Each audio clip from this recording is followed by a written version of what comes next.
ನಮಸ್ತೆ ಗೆಳೆಯರು, ಎಲ್ಲರೂ ಹೇಗಿದ್ದೀರಾ? ಚೆನ್ನಾಗಿದ್ದೀರಾ ಅಂತ ಭಾವಿಸ್ತೀನಿ. ಏನು ಸಿನಿಮಾ ಗುರು! ರಿಷಬ್ ಶೆಟ್ಟಿರವರ ಕ್ರಿಯೇಟಿವಿಟಿ ಎಲ್ಲೋ ಇದೆ ಬಿಡಿ. ಕಾಂತಾರ ಚಾಪ್ಟರ್ 1 ಈ ಸಿನಿಮಾನ ಈಗ ತಾನೇ ನೋಡ್ಕೊಂಡು ಬಂದೆ. ಆಲ್ರೆಡಿ ಎಲ್ಲ ರಿವ್ಯೂನ ನೋಡಿರ್ತೀರ ಅಂತ ಅನ್ಕೊಳ್ತೀನಿ. ಈ ಸಿನಿಮಾ ನಿನ್ನೆನೆ ಪ್ರೀಮಿಯರ್ ಆಗಿತ್ತು. ಎಲ್ಲ ರಿವ್ಯೂರ್ಸ್ಗಳು ರಿವ್ಯೂನ ಅಪ್ಲೋಡ್ ಮಾಡೋ ಆಗಿದೆ. ನಮ್ಮ ಕೊಳ್ಳೇಗಾಲದಲ್ಲಿ ಬೆಳಗ್ಗೆ 10 ಗಂಟೆ ಶೋ ಇರೋದ್ರಿಂದ ಬೆಳಿಗ್ಗೆ ಹೋಗಿ ಟಿಕೆಟ್ ತಗೊಂಡು ಸಿನಿಮಾನ ನೋಡ್ಕೊಂಡು ಈಗ ತಾನೇ ಬಂದೆ. ನನಗಾದಂತಹ ಅನುಭವವನ್ನು ಈ ವಿಡಿಯೋದಲ್ಲಿ ಹೇಳ್ತೀನಿ. ವಿಡಿಯೋನ ಕೊನೆ ತನಕ ನೋಡಿ. ಈ ಸಿನಿಮಾದ ಟ್ರೈಲರ್ ರಿಲೀಸ್ ಆದಾಗ ಟ್ರೈಲರ್ ನೋಡಿ ಸಿನಿಮಾದ ಕತೆ ಹೀಗಿರ್ಬೋದು ಅಂತ ಒಂದಿಷ್ಟು ಗೆಸ್ ಮಾಡ್ಕೊಂಡಿರ್ತೀವಲ್ವಾ.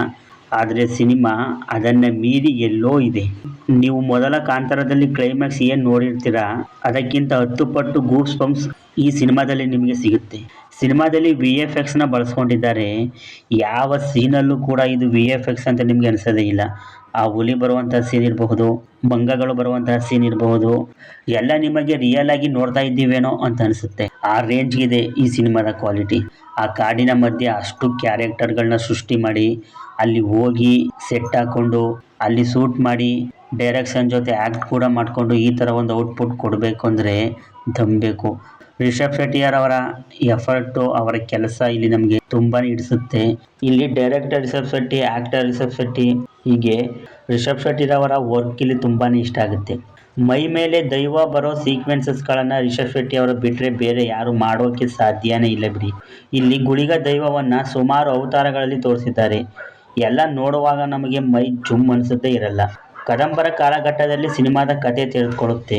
4ನೇ ಶತಮಾನದಲ್ಲಿ ಕದಂಬರು ಆಳ್ವಿಕೆ ಮಾಡುವಾಗ ಅವ್ರ ಕೆಳಗೆ ಒಂದಿಷ್ಟು ರಾಜರುಗಳು ಆಳ್ತಿರ್ತಾರೆ.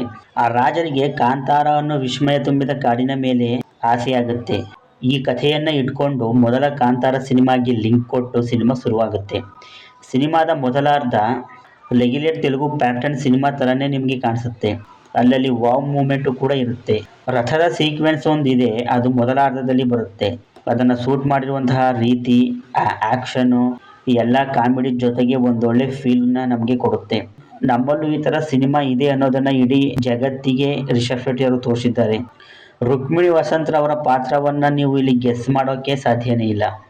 ಮಹಾರಾಣಿ ಪಾತ್ರವನ್ನು ಮಾಡ್ತಾ ಇದ್ದಾರೆ. ಅವ್ರಿಗಾಗಿಯೇ ಒಂದಿಷ್ಟು ಸೀನ್ಗಳನ್ನು ಪ್ಲ್ಯಾನ್ ಮಾಡ್ಕೊಂಡಿರ್ತಾರೆ ಅಂತ ನಾನು ಅಂದ್ಕೊಂಡಿದ್ದೆ. ಆದರೆ ರುಕ್ಮಿಣಿ ವಸಂತರವರ ಕನಕಾವತಿ ಅನ್ನೋ ಪಾತ್ರ ಸಿನಿಮಾದ ದಿಕ್ಕನ್ನೇ ಬದಲಾಯಿಸ್ಬಿಡುತ್ತೆ. ಅದು ಏನು ಅನ್ನೋದನ್ನು ನೀವು ಸಿನಿಮಾನ ನೋಡಿನೇ ತಿಳ್ಕೊಬೇಕು. ಆಮೇಲೆ ಮಾಯ್ಕಾರ ಅನ್ನೋ ಒಂದು ಕ್ಯಾರೆಕ್ಟರ್ ಬರುತ್ತೆ. ಆ ಕ್ಯಾರೆಕ್ಟರು ಸಿನಿಮಾದಲ್ಲಿ 1-2-3 ಸಲ ಬಂದರೂ ಕೂಡ ತುಂಬಾ ಇಂಪಾರ್ಟೆಂಟ್ ಕ್ಯಾರೆಕ್ಟರ್ ಅಂತ ಅನ್ಬಹುದು. ಅದನ್ನು ಇಲ್ಲಿರುವಂತಹ ಕ್ಯಾರೆಕ್ಟರ್ಗಳೆಲ್ಲ ಸಿನಿಮಾಗೆ ವ್ಯಾಲ್ಯೂನ ಆ್ಯಡ್ ಮಾಡಿದೆ ಅಂತ ಅನ್ಬಹುದು. ಮಲಯಾಳಂ ಆ್ಯಕ್ಟರ್ ಜಯರಾಮ್ ರವರು ಅವ್ರು ಕೊಟ್ಟಂತಹ ಪಾತ್ರವನ್ನು ತುಂಬ ಚೆನ್ನಾಗಿ ಅವರು ಮಾಡಿದ್ದಾರೆ.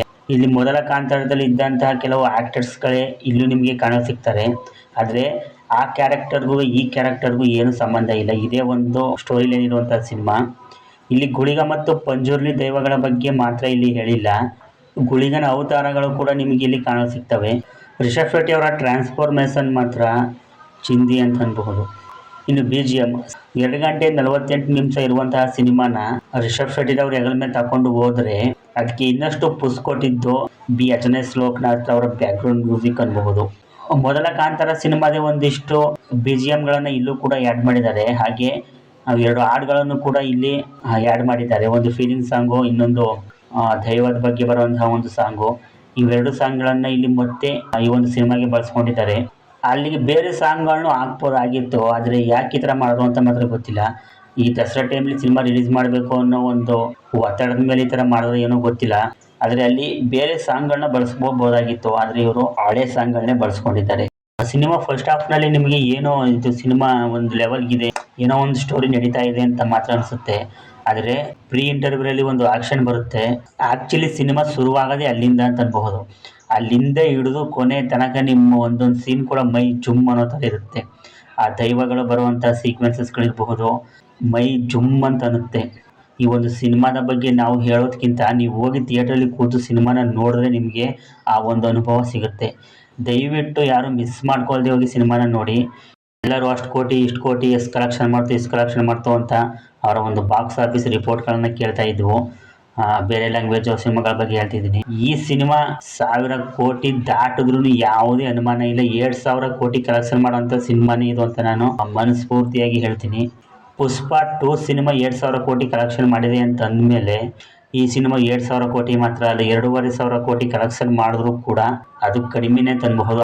ಎಲ್ಲ ಥರದಲ್ಲೂ ಈ ಸಿನಿಮಾದ ಬಗ್ಗೆ ನಾವು ಹೇಳ್ಬೇಕಾದ್ರೆ ನೀವು ಒಂದೆರಡು ಸೀನ್ ಮಾತ್ರ ಇಷ್ಟ ಆಗ್ಬೋದು, ಇಲ್ಲಾಂದ್ರೆ ಒಂದೆರಡು ಸೀಕ್ವೆನ್ಸಸ್ಗಳು ಇಷ್ಟ ಆಗಿರ್ಬೋದು, ಒಂದು ಆಕ್ಷನ್ ಇಷ್ಟ ಆಗಿರ್ಬೋದು ಒಂದೊಂದು ಸಿನಿಮಾದಲ್ಲಿ. ಆದರೆ ಇಲ್ಲಿ ಸಿನಿಮಾ ಶುರುವಿನಿಂದ ಹಿಡಿದು ಕೊನೆಯ ತನಕ ನೀವು ನೋಡುವಂತಹ ಪ್ರತಿಯೊಂದು ಸೀನ್ಗಳು ಕೂಡ ಅದ್ಭುತ.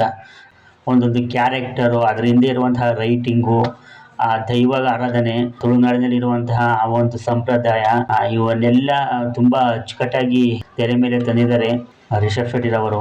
ಇದಕ್ಕೆ ಸಾಥ್ ಕೊಟ್ಟಂತಹ ಒಂಬಾಳೆ ಫಿಲ್ಮ್ಸ್ ಅವ್ರ ಬಗ್ಗೆ ಮಾತಾಡಲೇಬೇಕು. ರಿಷಬ್ ಶೆಟ್ಟಿ ಅವ್ರ ಮೇಲೆ ನಂಬಿಕೆ ಇಟ್ಕೊಂಡು ಇಷ್ಟೆಲ್ಲ ಖರ್ಚು ಮಾಡಿ ಒಂದು ಸಿನಿಮಾನ ತೆರೆ ಮೇಲೆ ತಂದಿದ್ದಾರೆ. ಒಂಬಾಳೆ ಫಿಲ್ಮ್ಸ್ ಅವರಿಗೆ ರಿಷಬ್ ಶೆಟ್ಟಿ ಮೇಲೆ ಇರುವಂತಹ ನಂಬಿಕೆಯನ್ನು ನಾವಿಲ್ಲಿ ಮೆಚ್ಕೊಳ್ಳೇಬೇಕು. ಈ ತರ ಒಂದು ಔಟ್ಪುಟ್ ಬರೋದಕ್ಕೆ ರಿಷಬ್ ಶೆಟ್ಟಿ ಹಾಗೂ ಒಂಬಾಳೆ ಫಿಲ್ಮ್ಸ್ ಇವರಿಬ್ರು ಮೇಜರ್ ಆಗಿ ಕಾರಣಕರ್ತರಾಗ್ತಾರೆ. ಒಳ್ಳೇದಾಗ್ಲಿ, ಸಿನಿಮಾ ಮಾತ್ರ ತುಂಬಾನೇ ಚೆನ್ನಾಗಿದೆ, ಅದೇ ರೀತಿ ಕಲೆಕ್ಷನ್ ಮಾಡುತ್ತೆ ಅಂತ ಕೂಡ ಅನ್ಕೊಂಡಿದ್ದೀನಿ.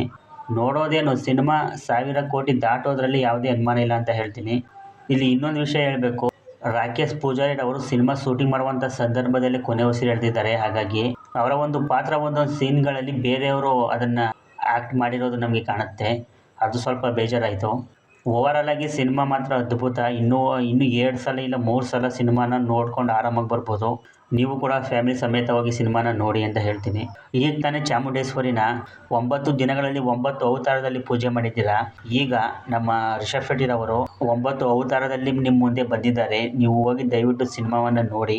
ನೀವು ಆಲ್ರೆಡಿ ಸಿನಿಮಾ ನೋಡಿದರೆ ನಿಮಗೆ ಏನನ್ನು ಅನ್ನಿಸ್ತೋ ಕಮೆಂಟ್ ಮಾಡಿ ತಿಳಿಸ್ಕೊಡಿ. ಈ ಒಂದು ವಿಡಿಯೋ ಇಷ್ಟ ಆಗಿದ್ರೆ ಒಂದು ಲೈಕ್ ಮಾಡಿ ಅಂತ ಹೇಳ್ತೀನಿ. ಸಿಗೋಣ ಮುಂದಿನ ವಿಡಿಯೋದಲ್ಲಿ. ಬಾಯ್.